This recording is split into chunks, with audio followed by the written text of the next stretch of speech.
কঠিন কবর সঙ্গে রাবে না কবর কবর কঠিন কবর সঙ্গে রাবে না সাপার বিছে খাবে কুরে সাপার বিছে খাবে কুরে সাধের দেহ খানা কবর কবর কঠিন কবর সঙ্গে রাবে না কবর কবর কঠিন কবর সঙ্গে রাবে না।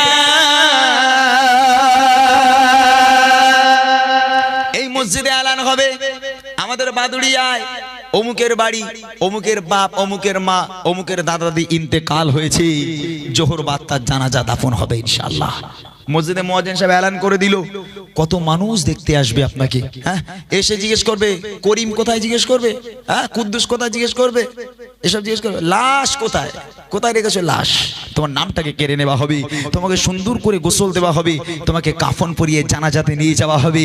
জানাজা হয়ে গেল, তোমার খাটিয়াটা ধরে কবরস্থানে গিয়ে বিসমিল্লাহি ওয়া আলা মিল্লাতি রাসূলিল্লাহ বলে তোমাকে কবরে শুইয়ে দেওয়া হবে। সবাই মাটি দেওয়া শুরু করবে। এবার কি হবে কবি লিখছে দেখেন, মসজিদে এলান হবে জোহরেতে জানাজা জোহরেতে জানাজা সারা জীবন আয়েশে আরামে করেছো নামাজ কাজা করেছো নামাজ কাজা কি যে উপায় হবে তোমার, কি যে উপায় হবে তোমার, তওবা পড়া হলো না কবর কবর কঠিন কবর সঙ্গে রাবে না কবর কবর কঠিন কবর সঙ্গে রাবে না সাপার বিছে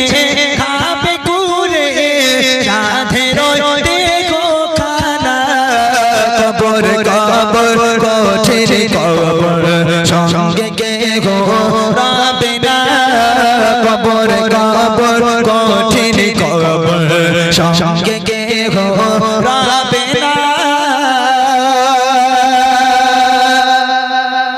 সবাই মাটি দিয়ে চলে গেল। মুনকার নেকির ফারিস্তানা নেমে এলো, ওঠো ওঠো, সারা জীবন আয়েশ আরাম করেছো, নামাজ পড়ার সময় পাওনি, রোজা রাখার সময় পাওনি, ইবাদত বান্দেগি করতে পারলে না। ওঠো, বলো তো তোমার রবকে, তোমার নবীকে, তোমার ধর্ম কি বলো। ঈমান আমাল থাকলে বলতে পারবো, ঈমান আমাল যদি না থাকে হায় আফসোস, হায় হায়।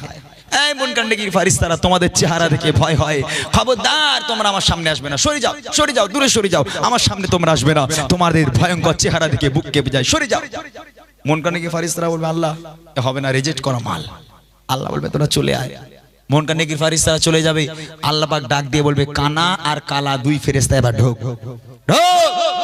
তোরা দেখতেও পাসনি, শুনতেও পাসনি, ও যেমন দুনিয়ার বুকে নামাজ পড়েনি, রোজা রাখেনি, আজানের সময় শুধু ডিজে বাজিয়ে আজের গান বাজনা বাজিয়ে পিকনিক করে বেরিয়েছে, তোরা কবরের মধ্যে ওরে একটু ডিজে বানিয়ে কবরের মাটি কাঁপা, আমি আল্লাহ একটু বসে বসে দেখি।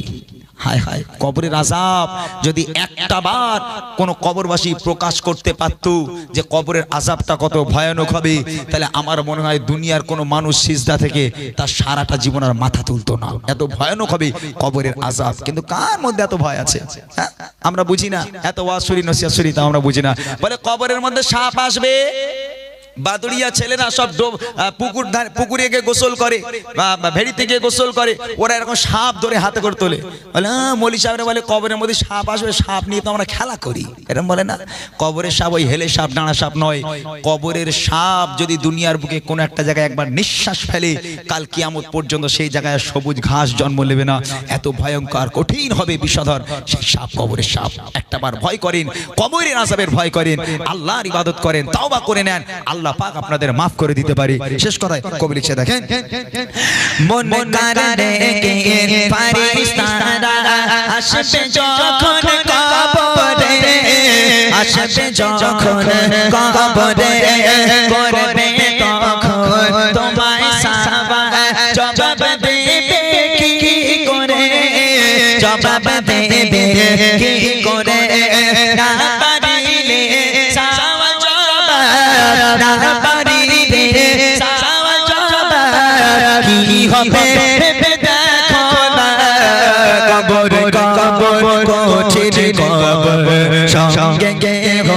রাবে না কবর কবর কঠিন কবর সঙ্গে গে রাবে না সাপ বিছে খাবে কুরে সাপ বিছে খাবে কুরে সাধরে দেখো খানা কবর কবর কঠিন কবর সঙ্গে গে রাবে না কবর কবর কঠিন কবর সঙ্গে গে রাবে না কবর